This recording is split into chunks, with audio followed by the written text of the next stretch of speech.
Mark 13. And as he came out of the temple, one of his disciples said to him, "Look, teacher, what wonderful stones, and what wonderful buildings!" And Jesus said to him, "Do you see these great buildings? There will not be left here one stone upon another that will not be thrown down."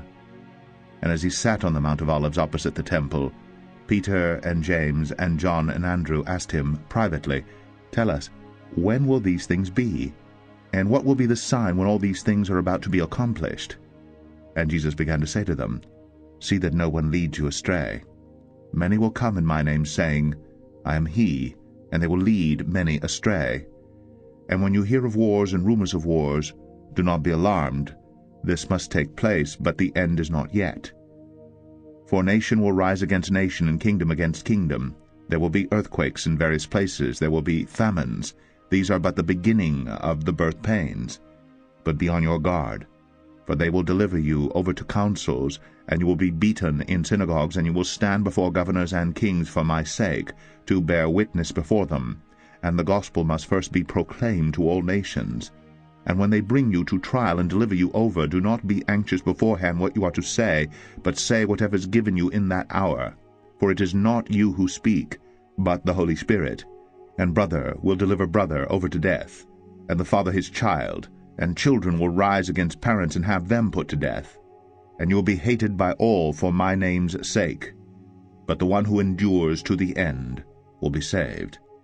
But when you see the abomination of desolation standing where it ought not to be, let the reader understand. Then let those who are in Judea flee to the mountains.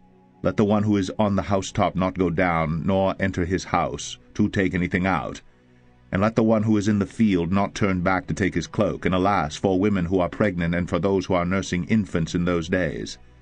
Pray that it may not happen in winter.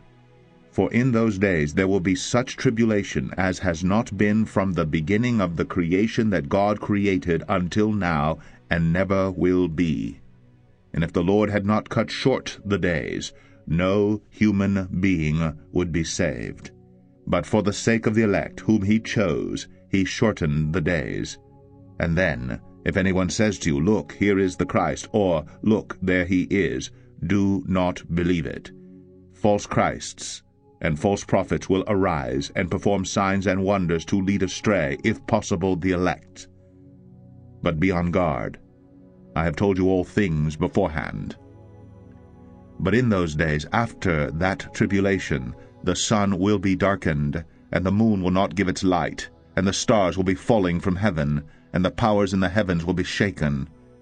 And then they will see the Son of Man coming in clouds with great power and glory. And then he will send out the angels and gather his elect from the four winds, from the ends of the earth to the ends of heaven. From the fig tree learn its lesson. As soon as its branch becomes tender and puts out its leaves, you know that summer is near. So also, when you see these things taking place, you know that he is near at the very gates. Truly, I say to you, this generation will not pass away until all these things take place.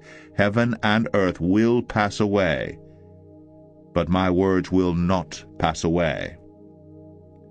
But concerning that day or that hour no one knows, not even the angels in heaven nor the Son, but only the Father.